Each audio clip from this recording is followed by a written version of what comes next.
que estamos vendo na Ucrânia leva a duas perguntas para os estrategistas, geopolíticos e analistas militares. O que podemos esperar depois dessa guerra, no sentido de quais regiões podemos ver que vão entrar em guerra e se as dificuldades russas, em certo grau até mesmo fiascos, não iriam impedir países no futuro de iniciar guerras. Até porque, além da Rússia, a maior parte dos países desenvolvidos estão ou vão piorar os seus problemas com a demografia. E eventualmente, embora vai demorar um pouco, vai demorar algumas décadas, os países em desenvolvimento e subdesenvolvidos também vão ter esse problema. Essas duas perguntas não são tão simples como parecem, porque frequentemente algo inesperado acontece no cenário internacional e bagunça tudo, mas podemos ter pelo menos uma ideia. De cara, o cenário mais provável que podemos ver próximo ao conflito é a Turquia, na Síria. A Turquia tem testado tanto a disposição da Rússia como do Ocidente em investidas no norte da Síria. Aliás, nenhum país no mundo, geopoliticamente falando, foi tão beneficiado como a Turquia por essa guerra na Ucrânia, e os turcos têm jogado esse jogo muito bem. Eles não têm jogado tão bem política e economicamente na parte interna do país, porque a situação não está boa para o Erdogan, mas na sua política externa eles estão jogando muito bem, e de forma até que impressionante. Então a grande pergunta é quando os turcos deixarão de testar as reações ocidentais e lançarão algo mais profundo contra a Síria. Não acredito que numa primeira incursão total agora iriam ocupar toda a Síria, não é isso que eu estou falando, mas irão expandir a zona tampão do norte. Eles têm feito isso em ondas graduais, uma estratégia que tem se mostrado até inteligente, porque não sobrecarrega as suas forças armadas e também limita as respostas internacionais, conforme a Turquia vai ficando cada vez mais vital para a geopolítica da região e para o equilíbrio de forças entre Oriente e Ocidente. Basicamente, todo mundo agora tem que falar manso com os turcos, porque se os russos falarem grosso, a Turquia tira a focinheira do Azerbaijão e manda eles atacarem a Armênia. Ou então fecham de vez os estreitos de Dardanelos e Bósforo, não só para os navios militares da Rússia, mas para todos os navios que vão para a Rússia. E ainda por cima podem entrar engrossando as sanções ocidentais contra a Rússia. Mas se forem os europeus a falarem grosso, eles liberam centenas de milhares de refugiados do Oriente Médio que estão dentro do território turco para dentro da Grécia e por consequência para a Europa, que já está saturada de refugiados.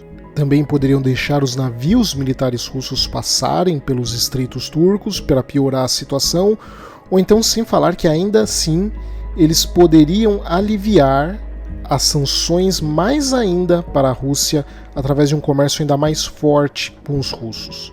Sem falar que eles poderiam também complicar futuros projetos alternativos para a Europa de gasodutos e oleodutos. E bom, se forem os americanos a falarem grosso com os turcos, então a Turquia, além do que eu mencionei, que fariam com a Europa, eles também são a principal ponte operacional da OTAN no Oriente Médio. E sem falar que ainda por cima vetariam de fato a entrada da Suécia e da Finlândia na OTAN. Então os turcos estão complicando a vida de todos enquanto seguem com a própria vida deles. A primeira onda de incursão contra a Síria eles tentaram em agosto de 2019, a chamada Zona Tampão do norte da Síria, e depois em novembro de 2019 com a segunda Zona Tampão no norte da Síria, e tem mantido ela até agora. Recentemente eles lançaram ataques contra os curdos no leste da Síria, ao mesmo tempo que o Irã, embora ainda não há uma confirmação com 100% de certeza de que foi um ataque coordenado, ela assustou a OTAN. E parece, aparentemente, que sim, foi um ataque coordenado. Mas os turcos farão mais algumas incursões assim no futuro. Só não está claro se irão se limitar a mais algumas faixas de forma gradual, se tomarão todo o leste do rio Eufrates e por consequência metade praticamente da Síria, ou realmente se eles visam a Síria toda. Não dá para afirmar categoricamente nada por enquanto, mas podemos afirmar que teremos sim mais e mais incursões turcas na Síria nos próximos anos. O outro ponto, e mais famoso, é Taiwan. Aqui os analistas se dividem em dois extremos. Um grupo diz que a China inevitavelmente irá invadir Taiwan nos próximos anos, e eles alegam isso com base nas medidas do Xi Jinping e do Partido Comunista, como o preparo para isso e que em breve, só mais alguns anos, teremos isso, a invasão chinesa da ilha de Taiwan. O outro grupo de analistas diz que não, eles dizem que a cúpula chinesa viu o desastre russo na Ucrânia e abre aspas, furiosa resposta ocidental, em que décadas de planejamento chinês para Taiwan foi jogado no lixo em poucas semanas, e que agora a cúpula chinesa estaria em pânico porque sabe que não teriam mais o que fazer, teriam perdido Taiwan para sempre. Bom, e o que eu acho? Eu pendo um pouco para o primeiro grupo. Eu não vejo o Partido Comunista nem um pouco em prantos ou desesperados, como o segundo grupo vê. Eu acho que os chineses provavelmente tentarão algo, mas não acredito que veremos uma espécie de dia D chinês, com tropas chinesas desembarcando, tropas anfíbias em Taiwan. Provavelmente veremos elas selando e isolando a ilha, obrigando a liderança de Taipei a eventualmente negociar uma transição de poder. Na verdade, já até simulei esse cenário aqui no canal, você pode dar uma olhada depois. Mas enfim, invadir a ilha taiwanesa creio ser absurdamente improvável. Eles precisariam não apenas de centenas de milhares de soldados, mas uma quantidade colossal de aeronaves e navios de desembarque anfíbio, que eles não têm ainda. E muito provavelmente não chegará no número necessário para uma operação dessa escala. Não temos evidência deles criando uma força no tamanho necessário para um desafio dessa proporção, além do que um conflito aberto com ataques pesados iriam danificar a preciosa infraestrutura e polo industrial taiwanês, que é uma coisa importantíssima para os chineses. E por fim, o outro cenário é a França. A França vai pressionar partes da África e do Atlântico Sul. Nesse sentido, a América do Sul, por estar dentro da esfera da influência dos Estados Unidos, dificilmente, embora não chegue a ser impossível, mas dificilmente será palco de operações militares francesas. Acho muito improvável que isso aconteça, mas veremos principalmente mais e mais operações francesas na África do Norte, África Ocidental e África Central, operações leves, anti-insurgentes contra grupos extremistas islâmicos. Mas aqui é a questão. Se eventualmente a Nigéria conseguir de fato se consolidar como ator forte na região, ela vai entrar em colisão com os interesses franceses. Então podemos ver uma série de conflitos indiretos entre esses dois países. Nada em larga escala seria por hora agora impossível e mesmo nas próximas décadas, mas grupos dissidentes na região sendo abastecidos e equipados pelos dois lados numa guerra indireta. Embora podemos ver algo na nossa direção também, porque como o Brasil é o principal competidor francês no Atlântico Sul, podemos esperar por pressões francesas apoiadas por outros estados europeus, que vão tentar dificultar qualquer posicionamento de liderança brasileira na região. E aqui vem a questão principal para nós. Não vai haver um Vietnã brasileiro, desencana. Primeiro que não haverá uma invasão francesa por solo ou algo assim, mas conforme acontece esse processo de desglobalização e retração voluntária dos Estados Unidos, os países ficarão mais vulneráveis no comércio mundial. Em geral, os países precisarão de marinhas bem consolidadas para manter os seus interesses comerciais globais. E aqui temos um gigantesco problema, porque a marinha deles não é só mais forte do que a nossa, mas ela é muito, muito mais forte. Então desencana, não se iluda. Na atual realidade, do atual jeito, a França está vastamente à frente do Brasil em poderio aeronaval. E o pior é que não há planos sérios do Brasil em criar uma força aeronaval relevante para defender os interesses brasileiros. E se vier a tentar criar uma, a França usará de todos os meios para impedir isso, principalmente meios políticos e econômicos que por si só seriam suficientes. Até porque para criar uma marinha não é só construir navios, é necessário criar uma cultura em favor disso. Não é fácil criar marinhas decentes, não é só criar galpões na praia. Você precisa de uma cultura que construa os meios que vão ter como finalidade uma marinha. Mas de qualquer forma, não veremos uma invasão francesa ou algo similar. Está além da capacidade deles em um futuro conflito em terra. O que nos leva à segunda questão. Se com as crises demográficas que os países irão passar e as dificuldades russas na Ucrânia, se ainda assim veríamos guerras no futuro, ou será que teríamos visto o fim das guerras? É complicado responder isso, mas de forma geral, não necessariamente. Basicamente isso de guerras totais foi uma parte vital da minha tese que sustenta que não veríamos no futuro grandes guerras totais e de conquista. Então, quando os russos tentaram invadir a Ucrânia, eu fiquei num primeiro momento em dúvida se a minha tese não teria sido parcialmente invalidada, mas não.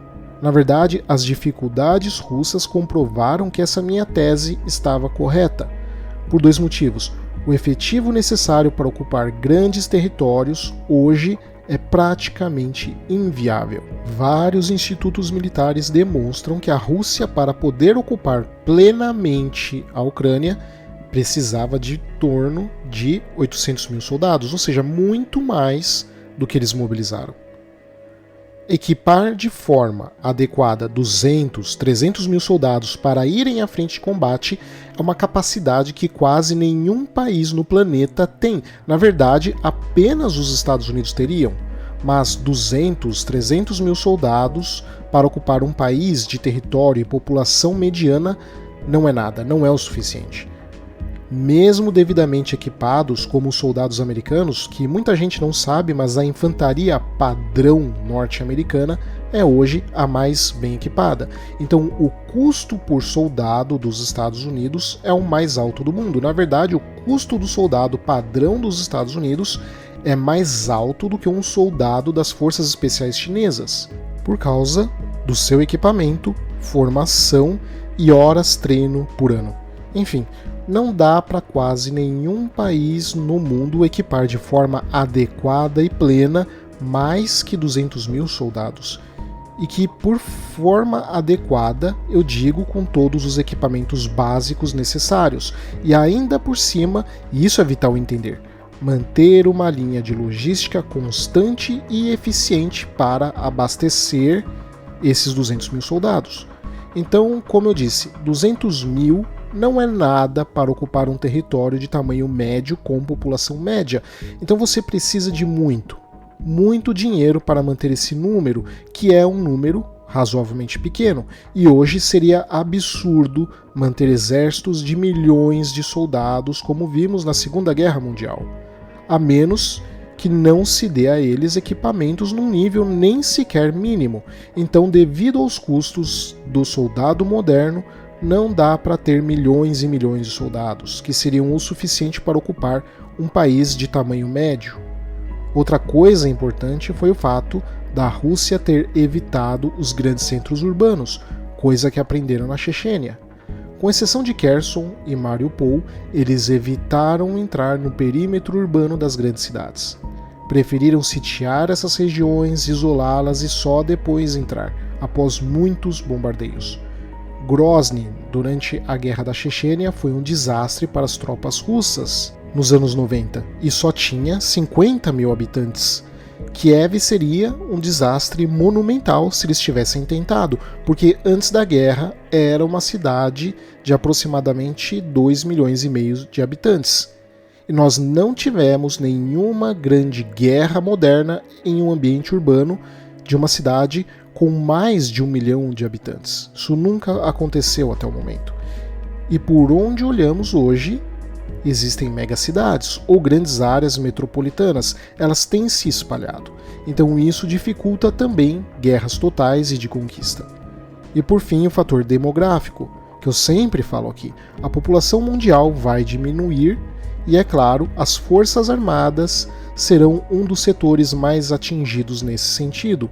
Afinal, faltará mão de obra jovem e, a menos que você esteja muito desesperado, você não coloca velhos nas forças armadas. E com um mundo carente de jovens, colocar eles nas forças armadas será desperdício de um recurso produtivo. Mas então, o que isso significa? Significa que as guerras finalmente irão acabar? A resposta é que não vão. Eu citei 3 exemplos de cenários de guerra que podemos esperar, quase que de forma certa.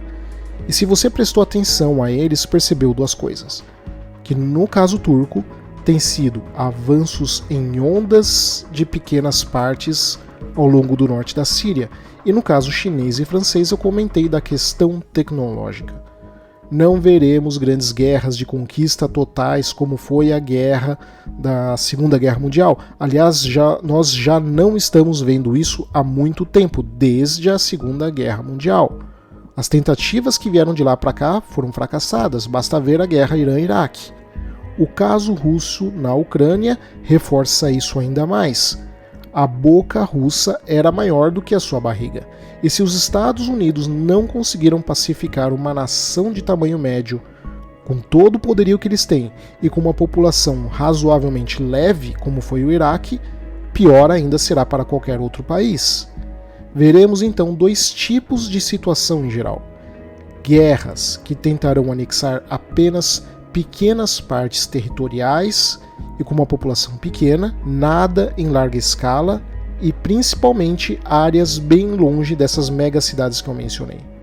E conflitos ao estilo Líbia de 2011, ou seja, ataques aéreos e por mísseis acrescentados agora com drones contra alvos estratégicos, tanto militares como não militares. Ameaçar destruir a capacidade funcional de um país será uma arma de persuasão muito poderosa no futuro. Quem tiver a melhor tecnologia e indústria vai conseguir pressionar mais. Ou então, para contrabalancear eventuais déficits tecnológicos e industriais, aqueles países que controlarem mais grupos irregulares, como o Irã, por exemplo, vem fazendo. E nesse sentido, o Brasil fica muito vulnerável. Muita gente vai falar, e o direito internacional, a ONU, etc., como eles ficam nisso? E a verdade é que sem um grande ator global para garantir a manutenção da lei internacional, ainda que de forma parcial e conforme convém os seus próprios interesses, como foi o caso dos Estados Unidos, então tudo não passará de retórica vazia na Assembleia das Nações Unidas. Porque, para o bem ou para o mal, os Estados Unidos carregaram nas costas essa responsabilidade. Não estou falando que eles são bonzinhos, mas eles assumiram esse papel e conseguiram estabelecer isso. Eles conseguiram criar o Império da Lei Internacional. E conforme eles vão perdendo o interesse desse papel, o mundo vai sendo jogado para uma situação nova e muito provavelmente mais instável. Como eu disse várias vezes, é um período de transição global de um tipo de ordem mundial para alguma outra que ainda não sabemos qual é. Obrigado a todos, espero que vocês tenham gostado. Não se esqueçam de se inscrever e compartilhar muito, mas muito mesmo, esse vídeo com todo mundo que vocês conhecem. E um hiper mega obrigado aos membros do clube do canal, que têm ajudado o canal a se manter trazendo conteúdo de geopolítica genuína para vocês. E em troca disso, eles têm acesso antecipado aos vídeos, interação direta comigo, lives exclusivas e vídeos como podcasts, entrevistas, reportagens de rua e cursos para eles no clube de membros. Então, muito obrigado, espero que vocês tenham gostado e até o próximo vídeo.